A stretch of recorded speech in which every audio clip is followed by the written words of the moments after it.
Hey guys, welcome to the first edition of Tech Point Africa podcast in 2021. Welcome guys. My name is Muiwa. My name is Oluwanifemi. I'm Emmanuel. How are you guys doing? It's been quite a year, hasn't it? Yeah. So many things Yeah, have happened. it has. In the Just few- 21 days. Yeah, it's crazy, and it's good to be back. I know some of our listeners probably missed us. We missed you too. Those ones that didn't miss us, We were missed looking you at us too. side eye. Well, yeah, it's been an interesting year so far. So much has happened. But first of all, do you guys have your name? I don't. Do you have I your don't. national ID? I used to have. You don't? How about Nifemi? You used to have. What does that mean? Yeah. I registered sometimes in 2014. I had the slip. Then I changed it to a card. Then my card got missing. Then I can't find my slip again. Then I can't retrieve with *346# I guess. So I don't have a NIN. Because it's telling me that there's no NIN attached to my phone number. I'm just surprised. So there are tens of millions of people like Nifemi. Yet there's a deadline. February 4, if I'm not mistaken. Or is it the beginning of February? And there's COVID outside. So it's not clear. People are confused. Like, what does the government want? What's the priority? To save people's lives or to get people to register? I mean, of course, yes. Like, since last year, February, that's when they actually announced. Most people didn't pay attention. They announced the deadline for December. And then it seems like it was just like a last minute thing. Like, they forgot about it. Maybe because just after that is when the lockdown started and pandemic. On a second thought, I don't know if is that what's it called, directive that was given in February 2020, because one thing that I noticed that changed was that in that directive given, you are not allowed to have more than 3 SIMs, and that is what the registration was centered around. Apart from the fact that they want to do a centralized database, he said you must not have more than 3 SIMs. But now you are allowed to register up to 7 SIM cards.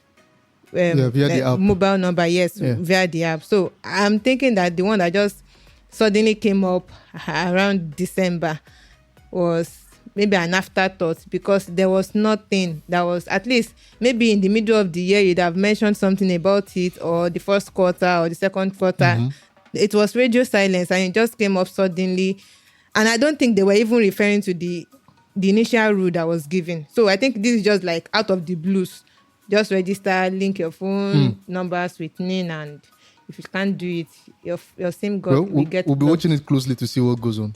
Right, We'll and be watching it closely. Let's get on to the stuff for today. Today is going to be a very long episode. I mean, it's been Brace yourself, weeks, guys. It's been weeks, so we have so much to update you about. Right.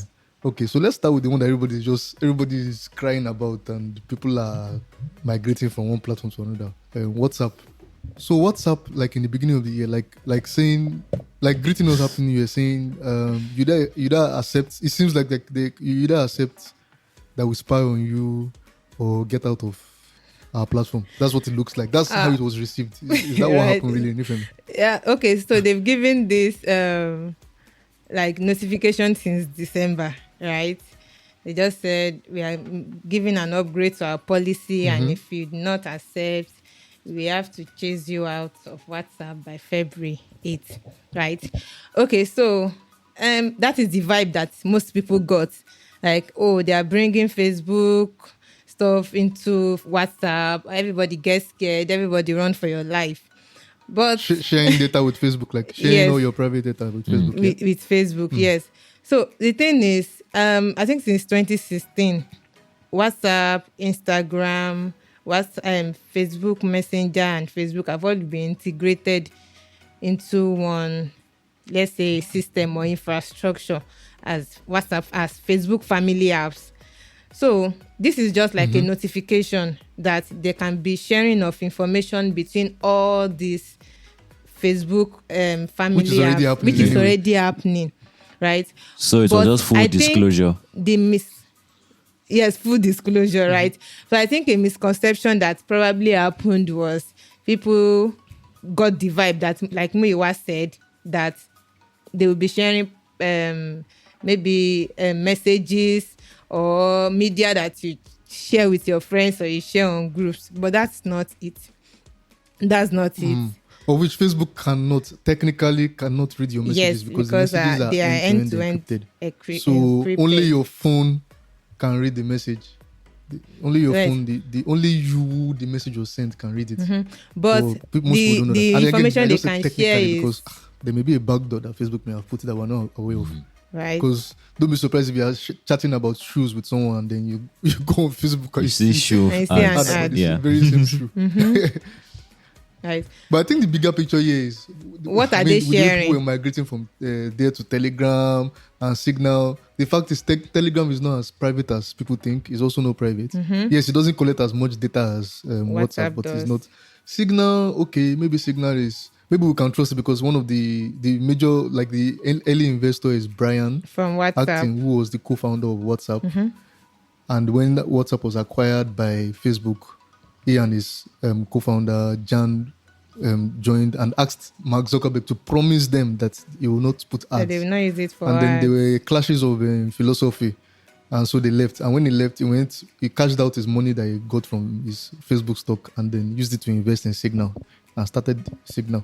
So yeah, maybe we can trust that it's a bit private, but the question now is, where are the people you want to chat with? If you're a business, Exactly. you build a contact list there.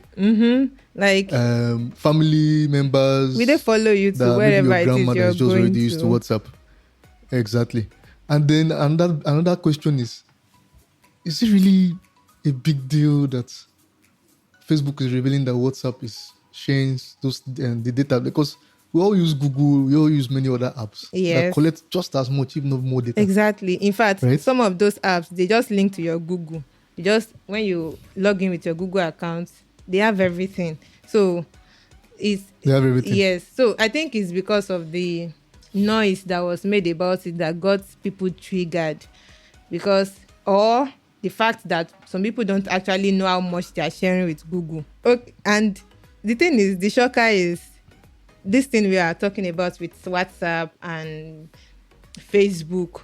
There are other apps that actually take a lot more data than they do. And those are the health apps. Talk about fitness apps, period tracker apps, ovulation tracker apps. They actually take a lot of data than a normal app does. And we gladly give them because they have the caveat that they need it to predict. They will ask you the last time you had your period, or the last time you had sex, and stuff like that. And you will gladly give it to them because they will say that they need it for Very private prediction. info. Yes, very, very private info.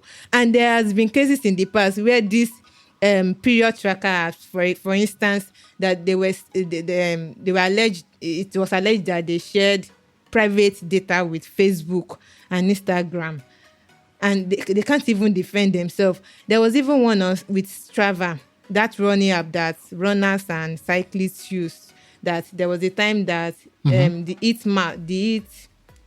I think it's Eat Maps that uses GPS information to track people's activities. To check where you move that around to. it has been leaked and it is showing secret military bases around the world. Wow. And they had to change the yes. So these people they can't really assure you of the data they are sharing. So it's a matter of you just asking yourself when you see those kind of questions and they're asking you for consent. Just ask, can I let an outside person into this private part of my life? So if you cannot answer that question, I don't think you should give them consent. I think the actually more important question is, okay, there's a saying that goes, if you're not paying for it, you are the product. Right. So whether it's Facebook, WhatsApp, any of those apps, right? Don't be surprised if the period tracker can predict when your next period is and then start showing you ads about sanitary pads. Right. But the bigger question is, if you really want privacy, don't be on the internet because that is how the internet is built inherently. Tim Berners-Lee, the founder of the World Wide Web, last year or 2 years ago when he came to Nigeria, he shared his thoughts about how he feels we need a new web because the current web is just not working for us. That's been compromised. It incentivizes, not compromised, like the way it has been built because you're all about growth and growth, it incentivizes what's it called now? Things like clickbait and trying to drive revenue and engagement because that's what equals to money. So if you really want privacy, the truth is you have to stay off the internet. The question you ask yourself, excuse me, can you afford to stay off the internet? If not, stop deceiving yourself that you're by switching to. But the thing is, we trust some people more than others. Signal, some people trust Google. See, this is the truth. Let me tell you something. This is the truth. Even if you switch to Signal, as private as it is, your phone is still listening. You are using an Android phone. It is listening. And Android is run by Google. It's listening. You use an iPhone. It's run by Apple. Apple is listening. So just decide whether... Yeah, like for example now, before we started working remotely, right? Google already knew. Google asked me, okay, what days do you go to the office? What time do you need to get to the office?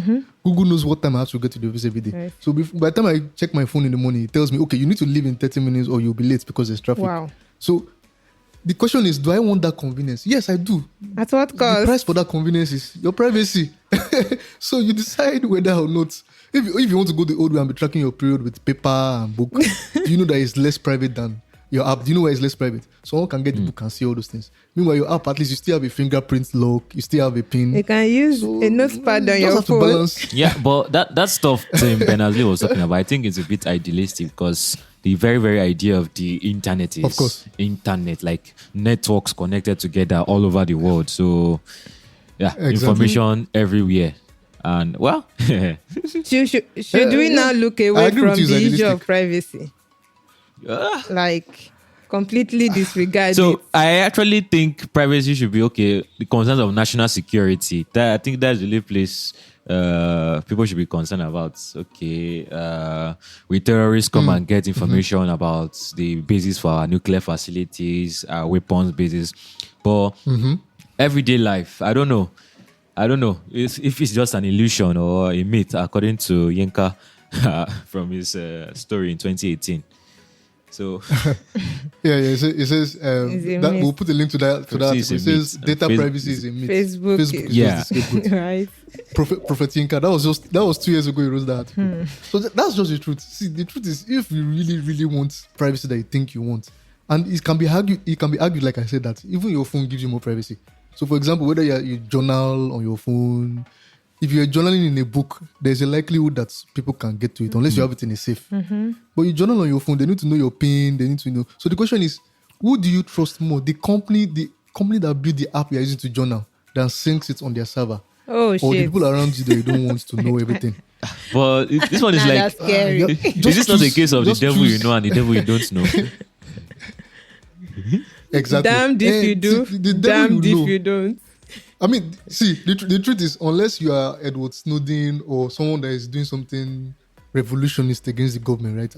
Again, of course, it can be anybody, to be honest. It's like a lottery. But the truth is, maybe you don't have much to worry about if it is Google that has your journal on their servers, as opposed to you have it in a book and you live in a flat with two people you don't trust. Maybe... I don't know. So me, I'm still using WhatsApp.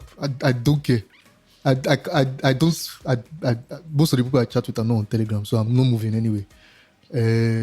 Most of the people that even moved, you'll be surprised they will still go back to WhatsApp, or they are still using it. So I don't know what all the outrage is about. I don't even know what to feel. You'll be following the news. That is why Jan and Brian of WhatsApp left Facebook in 2019 or 18. Like 5 years after they were acquired. They just Jan waited until his stock in Facebook vested and he cashed it out, billions of dollars. But Brian left like a year or two before he vested. He just took the one he had, like 50 million or whatever. I'm going. I went to start Signal. So anyway, let's move away from all of that. Talking about social media, one thing we take for granted now, we're arguing about privacy. Oh, I want to move from WhatsApp. I want to go to Signal. I want to go to Telegram. But if you're in Uganda, you can't even use these things. Because can't even do any of that. Yeah, no. Uganda is just crazy. So yeah, with the election and so I think it was January 11th, a few days before the parliamentary and presidential election in Uganda. So I think Facebook shut down the accounts of top Ugandan officials. So I think they said they violated some of their policies and all of that. So then the government of Uganda said, oh, this is tech colonialism. that the operation of the early 1900s is now on the internet and all of that. But I think it's very, very ironic because a few days later, they themselves shut down the internet, shut down social media platforms. Right. So, like, Kettle calling pot people black. Because of the are elections. campaigning. They saw that the youth were Yeah. So it was a case of Yoweri Museveni. I hope I got that correctly. And Bobby Wine. So Yoweri Museveni has been there for, oh my God, how many years has he been there? Sir? 35 years. 35 years. 35 years. 35 years. He came in as a military ruler before he became a democratic ruler or something. Wow. Very, very I crazy. wasn't even born then. Interesting. I mean, they said Bobby Wine wasn't born too, if I'm not mistaken. No, Bobby Wine was 3 or 4 years 3 years old. old at that time. Yes. So someone living in Uganda, if you were in primary school then and you're in primary school now, the same answer to the question, who is the president of Uganda, does not change. That is crazy, man. Yeah. That is really crazy. And for the government to now shut down social media, this is before, of course, like 2 or 3 years ago, they had the social media tax that has been operating. Like you pay 20 shillings every month or something before you can use social media. What kind of... They said The thing is, this is the fifth time. This is the fifth time they will be shutting down the internet. And 3 of those times were because of election. Like whenever it's getting close to election like this, boom, everybody switch off lights. Nothing. So there's like, a clear pattern there. Exactly. Yes, the last one that happened was in 2016. And it was, they had to shut down. So is the internet media. still down? Emmanuel, is the internet still down in Uganda? Because I see Bobby Wine tweeting. He's probably using a VPN I'm not- or something. Yes, he has actually people outside tweeted the country helping him. the same day it was going off. He tweeted he's using VPN. Yeah, so this is looking like a trend. Like no matter what the explanation is for shutting down the internet, it is very tantamount to censorship and cyberbullying at that. Yep. Because yes, when you are depriving people of interaction on social media because of a major national event like that, that the whole world has to be following through user generated content online, and yes, you are shutting the whole world out of it, then you should have an ulterior motive with that's So a given. That's a given. So right now in Uganda, the internet has been restored, but social media remains banned indefinitely. And I think Uganda is having diplomatic tensions with the US because of the whole social media ban and, of course, the perceived. The US and their president. So I think the whole president has told them that they should mind their business. the whole conversation now is even two-sided, right? Government banning social media on one hand, then social media blocking accounts of government officials and even President Trump. I think that's another conversation entirely.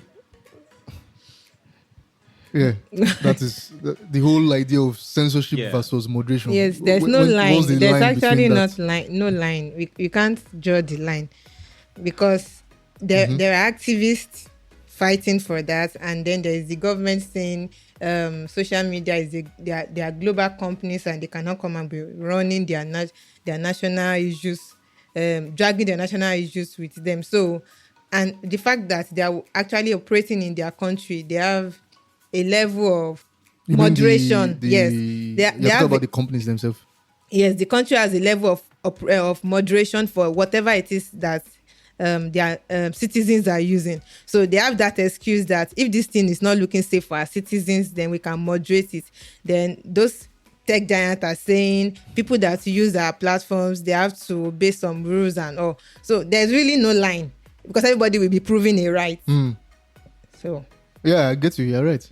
I have another question. So if social media is banned for now in Uganda, what happens to the revenue they are losing from the social media tax, the tax that they charge you every day to use social media, which is very ridiculous, but is the government not worried about losing So I think revenue it's a from small that? price to pay, considering that they are going to keep power for the next 4 years. So they can ban social media while the tension is still high. You can just ban it for now. Then later in the year, they bring it back. So it's a small price to pay. Collect social media tax now or lose power or stop it for now and collect more revenue. Next point. Okay, if you love Africa, pray for Uganda. Pray for Ethiopia too. Pray for Africa. Start stuff. Let's move away from start stuff. Let's talk about good stuff happening. So startups raised, like 2 startups announced raising this Yeah. week. There's ULesson, the That one edutech is startup huge. from Nigeria, founded by The one and only. Konga Dilde, the founder Simshagaya, the serial entrepreneur who has exited like four. How many companies now? He exited Dilde, although Dilde has shut down. He exited Konga and he exited Emotion. Oh, it was at The guy Emotion. is Wow. the serial Interesting. entrepreneur. Yeah, he was owner of Emotion before it was sold. Yeah, he left, I don't know if at the time it was sold last year, whether he was still 2 years ago. I don't know if he was still a shareholder in the company, but the company was sold to Tinubu's Wow. son 2 Wow. years ago. So yeah, Nice. now he launched ULesson in 2019. Nice. It's an edutech startup that they say they cater to K7 and K12. That's American parlance. I'm assuming that's JS1 to SS3 students. They have the curriculum in the app. It's an app, and then there's like a dongle you plug to it. So all the content is in that dongle. So you don't need to be online to. When you order it, use it. you order with the app and the dongle. And during And the then pandemic, during the everything lockdown, too, they also had the channel on DSTV where they air. Oh, yes, very true. Yes, Very yes. true. Okay, before I get ahead of myself, the news is that they raised $7.5 million. In case you be living under a rock and you don't hear that. $7.5 They raised million. $7.5 million. dollars. This their Series Series A. A is coming like 14. It's coming like 14 months after they had raised 3.1, and so far they've raised over $10 million. But yeah, so this $7.5 million was led by Owl Ventures. Owl Ventures is like a global VC fund. They're like the biggest VC fund for education edtech in the world, Wow. with over $1.2 billion in assets under their Wow. management. Of Very course, TLCom Capital that invested in the seed round 3.1 million in 2019 also invested here again in this also took part in this round. They see prospects. TLCom Capital is affiliated with Omobola Johnson, former communication minister of Nigeria. She's like the general partner in Nigeria, and so she's on the board, and someone else from TLCom is also on the board, Idosum. I don't know if I'm pronouncing it properly, but now Owl Ventures that led this 7.5 million round also has added someone to the board. That's the managing director of Owl Ventures, Tori Patterson. So they've all joined the board, and I mean, this is very good news because, first of all, it's a very interesting innovation. The fact that they make the curriculum from JS1 to SS3 available for students offline. You just plug in the term and you can watch, and they are very, very interactive videos that children can follow with animation and colors and all of that, not those boring classroom things. Right. And they've actually done some insane stuff. So like they claim that they have over 5,000 animated video lessons, as well as 30,000 quizzes and tests across junior and secondary Nice. school. And they did everything in the space of just 1 year. They created all of this in the space of just 1 year, like mad numbers. And Like, it's not they've done just in Nigeria. crazy stuff. I think ULesson has expanded to as the services in some other West African countries. They are expanding. Yeah. First of all, they are using the West African curriculum, WAEC. So of course that covers Nigeria, Ghana, Sierra Leone, Liberia, Nice. and Gambia, right? But now they are also planning with this $7.5 million that they've raised. They want to now expand to East Africa and South Africa. So they will have to Okay, include so that's the plan. probably fresh translations. Yes, probably. Well, most of the French-speaking African countries are in West Africa, so I'm assuming I don't want to say what I don't know. Let me not say what I'm not sure of. Right. But it's very interesting. What I like is that ULesson is headquartered in Jos, Plateau State, where Sim Shagaya is from. That's where the tech team is. Although I think I saw They're probably there are moving rumors to or Abuja. there's news that they moved out. They've moved to Abuja. I don't know what happened there, because that was actually good news that they were in Jos, which will bring opportunities around there. But anyway, Now they are now in Abuja. Of course, they still have their office in Jos and they have the office in Lagos. But I like the fact that it's not really exactly based in Lagos. Like, yes, Lagos is where maybe the business happens. But when they created all this content they created was in Jos. And now they're Abuja based. And they really, I think the COVID was like a blessing. COVID pandemic was like a blessing for them. They really made a lot of and it's not just headway, gained a lot of traction during that period. Some rural areas too are using their product. Right. Yeah, those are the people that even need it most anyway, because they don't have internet, but they may not have a television. Interesting, they may not have a television. They may not have cable connection, but they will have a phone where they can watch funny videos that they share among. So you get this kind of dongle across to them. They plug it in. They have everything they need and they are learning. Whether or not their school is teaching them well, they can learn what they need to learn. It's really schools good are stuff. not And actually open. I like to see things like this. This is huge. Yeah, schools just opened. Schools just opened this week, I think. Schools just opened this week. Wow. So, but for parents who already got this for their children, I'm sure the children are way ahead of their peers. Okay, so And I'm open to see more. yeah, the dongle, like that kind of feature, does it give room for interactive learning? So if the students have questions, how do they ask them? How soon can they get feedback and all of that? Since it's not online. I've never used the app. So I can't really answer perfectly well. But I know that there are quizzes, and then you get feedback on what you got right, what you got wrong, how to work it out, and all of that. I don't know if you can ask on the fly or on demand questions. And when I check the site, I've not seen, or maybe I've not been patient enough. I've not seen anything that explains that, right? But yeah, it's very interesting. I'm glad it's coming from Shagaya Nigeria. also shared something on his Medium page where he talked about the fact that they're trying to close this gap because Africa lacks a lot of teaching resources, right? But they believe that with what they are doing, they will be able to activate a better learning experience and all of that. So I will put a link to what he said in Medium.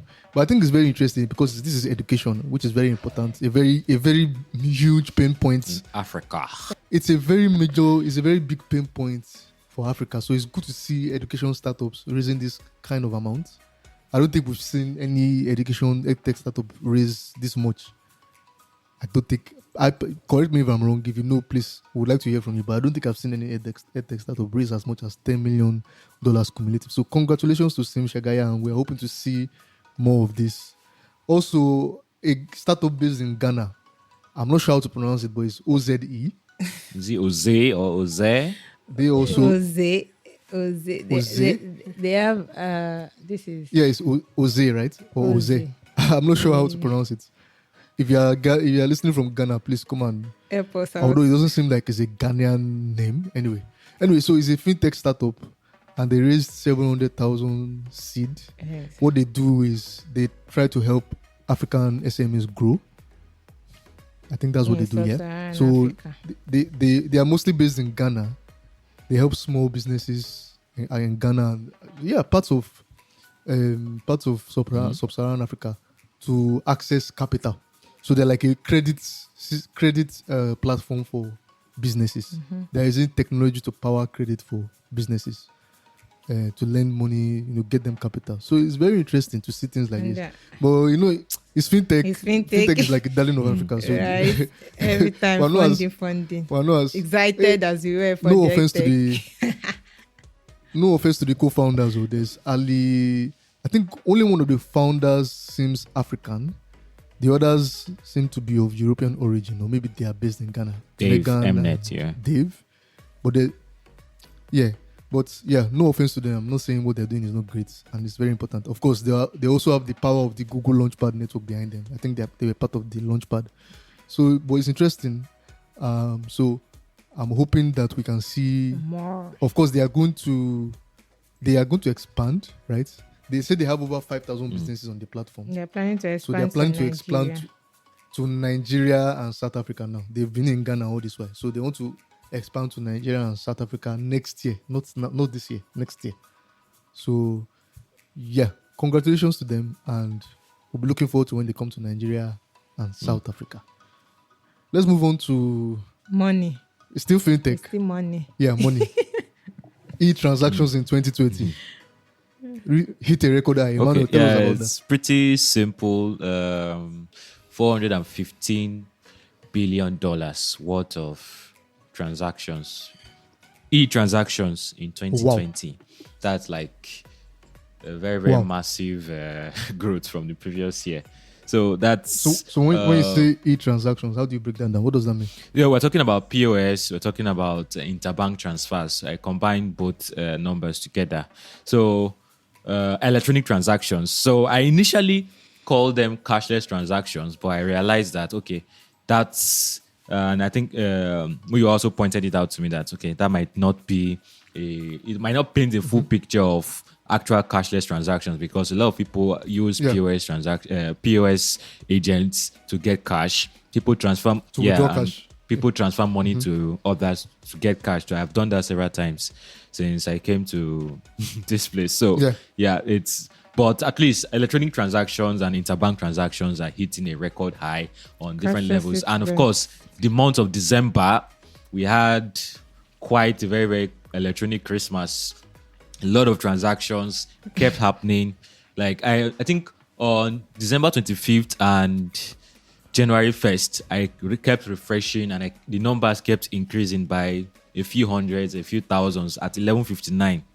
So a lot of transactions kept happening.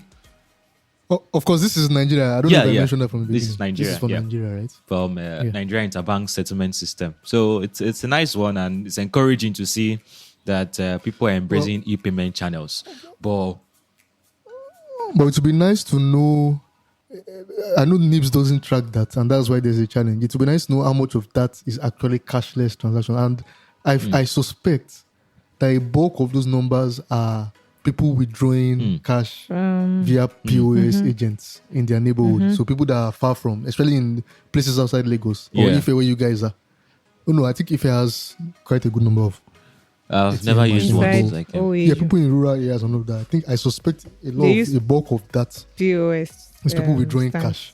So I'm not sure it's that much to be happy about. Although it's also good news that the fact that POS agents are also being empowered, because so many people now they don't even have any jobs. So that's what they're doing, and they're able to lift their families out of poverty through that. So I guess, and people don't have to really go to banks. Yeah, exactly. I mean, banks don't even want you, especially in this period where you should not be crowding banks. So I think the fact that we're on lockdown and the pandemic kind of incentivized more people to use this POS agent. So it would have been nice to know that exact number, but it doesn't seem that. Or does NIBS cover and say, these numbers are from POS agents? It doesn't cover that. It just shows the number of terminals. But I think I'll reach out to the numbers of some transactions. To see how many. Yeah, what did you say? To even see how many merchants are accepting payment through POS and all of that, and those that are using it to withdraw cash. I mean, if you go to a typical shop in Lagos, you can buy stuff from them and still collect cash from them at the same time. So it will be very, very difficult to track. Yeah, a lot of shops still collect cash. Yeah, well, I don't really see. I think we should be more careful, following these numbers going forward. Try and give a bit more context around it. And if there's a way, I don't know, but we can't really get NIBS to do what they don't want to do. But I don't think it should be so hard for NIBS to be able to even say, okay, this POS is registered to a POS agent and identify which ones are which. I don't think it's that much. It will take that much to be able to track all of that. So I don't know why they don't track that. Well, anyway. Still on that money matter, sent this. Yeah, that reminds me. CBN released a new framework for QR code payments. So if you use Zenda to send stuff on your phone, you must have seen that barcode you used to connect phones together. So the QR payments are becoming a thing. So it's very, very fast. All you just need to scan the code and send money direct to the person you are paying. So that could be another way to boost cashless transactions in Nigeria. But of course, okay, when you say CBN introduced a new framework, what does that mean? Because I know, for example, like even though they've not seen large scale use, platforms like Ayowo already Yeah. use QR code for payments, and there was pay with capture and all of that. So when you say CBN is releasing a new framework, is that like Regulating. finally identifying that channel of payment and regulating it? Is that what it's about? Yeah, that is it. They are recognizing the channel of payments, and they see the potential to boost innovation and, of course, boost cashless adoption. So, yeah, it's the CBN finally regulating the use of QR payments, just like they regulate the use of other payment channels, like the ATM and the rest of Okay. them. So, yeah, QR. I don't see it going that far though, because Yeah, we need always need a smartphone. Yeah. for QR payments, and smartphone penetration is not that great in Nigeria. I can't remember the numbers, but it's not that great. Yeah, and of well, course. Okay. Meanwhile, Yeah, don't forget. you wanted I to think we say- discussed it last year. They released a draft for a regulatory sandbox for fintech companies. So it's just for you to come and test. And so I think they Yeah. finally updated it and finalized the arrangement for the sandbox. So you can check the article to find out more about the sandbox and the provisions. Yeah. okay, that's good news. So anybody that's trying to start something in fintech can play around there before they can test out the product without having to spend money and all of that. That's Yeah. That's good news. I don't think anybody will use it though. it's good to see things like that. Yeah, but still on the side of regulation, there's one that seems to be like Bad news. targeting investment apps that let you buy US stock and Nigerian stock. That before now was very hard for millennials and young people, tech savvy people to do, and now the Nigerian Securities Exchange is trying to regulate that. What's happening? Okay, so yeah, I think it was December 20th. December 20th. The Securities and Exchange Commission released a statement, and they're saying that Nigeria's Investment and Securities Tribunal has restricted Chaka Technologies. Chaka is one of those platforms we use to buy US stocks and Nigerian stocks. So they said they are restricting Even Chinese stock. even Chinese stocks too. So they said they're restricting Chaka from offering securities or trading securities or having securities on their platform because they are not regulated by the Securities and Exchange Commission.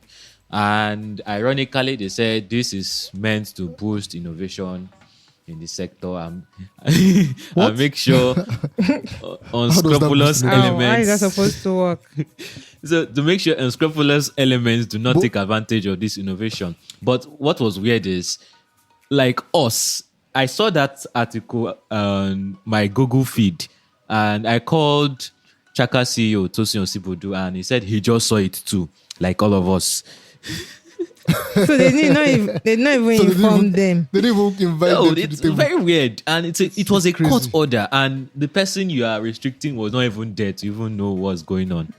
You were It just was not oh. or defend himself. But you know what is interesting? When they are saying Chaka or is it Trove also, the ones that it seems they are targeting only the ones that they're have Nigerian targeting, stock on the targeting app. everybody. In fact, So Bamboo that because doesn't have the statement they made in the press release was Chaka offers stocks in Amazon, Alibaba, Apple, which are not Nigerian stocks. So I think Okay, but Yeah. this is the question. When they say they want to regulate, they are not regulated. I don't understand because, for example, now Chaka is using CityServe, a recognized, regulated, and what's the word now? Should I say legally licensed broker. platform? Broker, exactly. That's what Chaka Yeah. is partnered with. And for US stock, Drive Wealth. I can't remember the exact name of the ones they are Drive partnered West with. Capital. Yeah, Drive Wealth and a couple of other ones. So if those ones are already regulated, and it's just like a piggy bank, for example, that runs savings, right? And they have a microfinance license because at first they were partnered with a microfinance bank that allowed them operate, and then they acquired the microfinance bank, and now they are good. So why does SEC have to disturb itself when they are already partnering with CityServe that is recognized and licensed? I don't understand So what's going on the here. thing is, it's a Probably very need very attention. it's a very gray area in the SEC rule. So Chaka is saying what they do, they don't offer investment advice and they don't advertise stocks. But SEC is saying what you guys are doing is advertising stocks to Nigerians. So That's and Okay. the rule is you can't advertise apart from brokerage, which is what City Investment Capital does. You can't just advertise stocks to Nigerians just like that. I don't know. You rarely see all these stockbrokers coming to tell you, oh, come and buy MTN stocks or come and buy GT Bank stocks. You rarely see that because, there are a lot of gray areas around that. So just to even advertise it to Nigerians alone, you can buy on Alibaba, you can buy this, you can buy that. And of course, you see the ads on different places that, oh, you are showing Nigerians that you are capable of investing in the stock market. Then they said they don't offer indirect advice. I mean, they don't offer investment advice to. Direct. Yes, they have that Yes, disclaimer on but the app. there are a lot of news articles on the app to help inform your decision. So Written by no, the they're company not. too. Sometimes they're written by the company, but most times I think they use a feed to generate those Yeah. news platform, those news updates on those stocks you want to buy. So in a way, the SEC could say that could be investment advice because it's Nigerian law and it has very, very weird interpretations. And of course, you could say they are advertising stocks to Nigerians. So from an investment protection perspective, these guys probably should not even be offering both US or Nigerian or Chinese stocks to Nigerians without regulation. Oh, but- crazy stuff.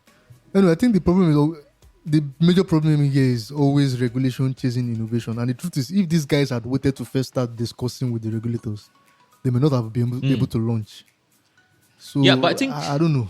It's about figuring out a balance. Tosin of Chaka was actually showing his surprise because he claims that he has a very, very good relationship with the SEC and he does not know where the whole thing is coming This is from. coming from.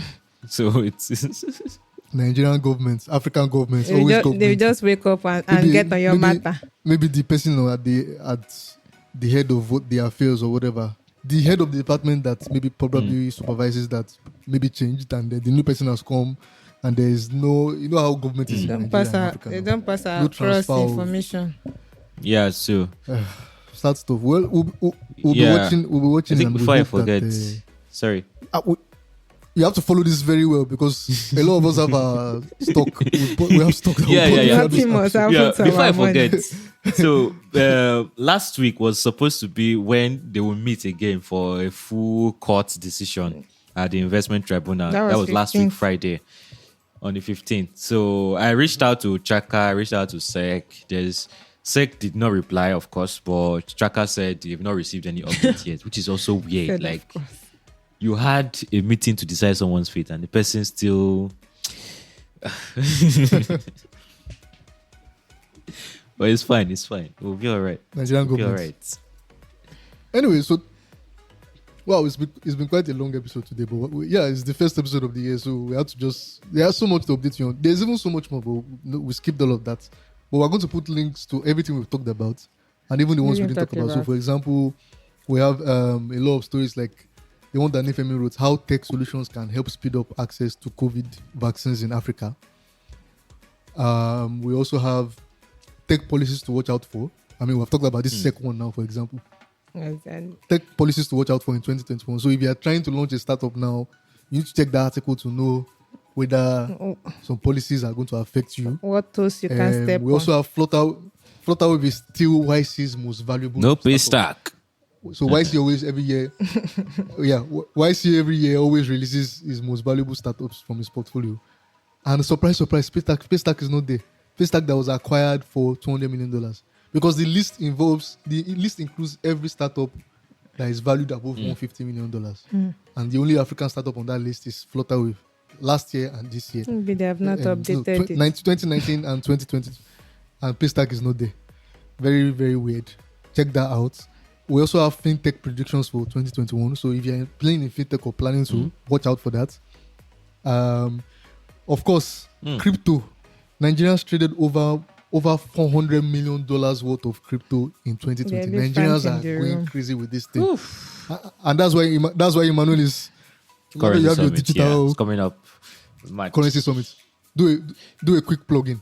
The Digital Currency Summit, if you recall, it was originally scheduled to hold on January 27th, but now it will be holding on March 25th, 2021. We want you to be able to network and get the best value in a safe environment. I mean, the COVID-19 pandemic is still very much raging out there, and by March, we're hoping things will be a little bit more saner than it is right now. And by March 25th, we'll be hosting the biggest and the brightest mind in crypto, like you must have heard before. And of course, we'll be discussing topics like this crypto regulation, fundraising for crypto, and a whole lot of other mouth-watering topics. And of course, we're going to have a very, very solid speaker lineup. So don't miss out on this. Go to currency.techpoint.africa and grab your tickets now. Of course, there are limited spaces available. Yep, limited spaces. So we'll put the link also in the episode notes or description, wherever you're listening from. Currency.techpoint.africa. We also have some old stories from last year, game-changing tech policies of 2020, the most memorable tech moments of 2020, and then Africa's trade agreement, how it will affect startups. So many things that we didn't update you with, because it's been so long. You know, when you've not seen your best friend for a while, and do all the gist. So we just gave you a condensed edition of that. So we're going to put the links to every of this. There'll be a link where you can see every of these articles, and even the ones we talked about. Read yourself to stupor in the episode notes. Yeah, and if you are a very regular listener, our fans, they will know you. You may have noticed that we are recording remotely, actually. So Emmanuel and Nifemi are in Ife. They moved to Ife. If you read our first post of the year, where I wrote, we said we're going remote fully. So Emmanuel and Nifemi have decided to move to Ife, where cost of living is lower, much better, and standard and quality of life is much better than Lagos. Yeah, I am here in Lagos. But thankfully, even though we're recording remotely, our sound is not that bad. Glory. I would have put the link to the gear in the episode notes, but the sad thing is that you won't be able to order it directly to Nigeria. Maybe you will, okay, but I want to make money from it.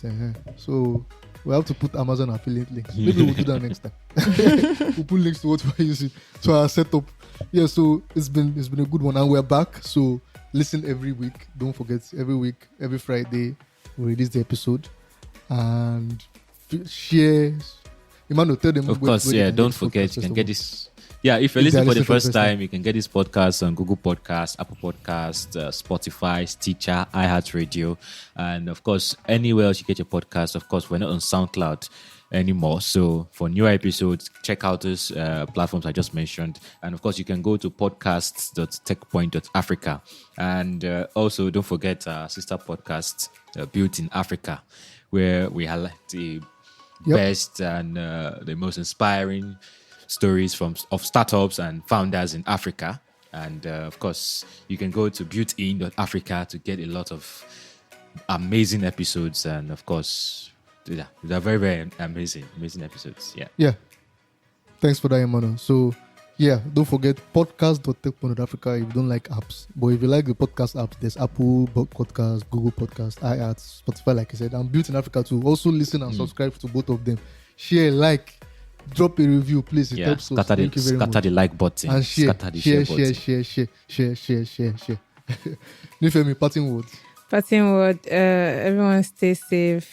We have legit entered into the second wave of COVID-19. So stay safe. Yep. If you must go out, use your face masks, avoid crowded areas, wash your hands, use hand sanitizer, and just stay safe for the sake of yourself and your family. Thanks for that, Nifemi. Stay safe. And I guess this is what out. Bye. Bye.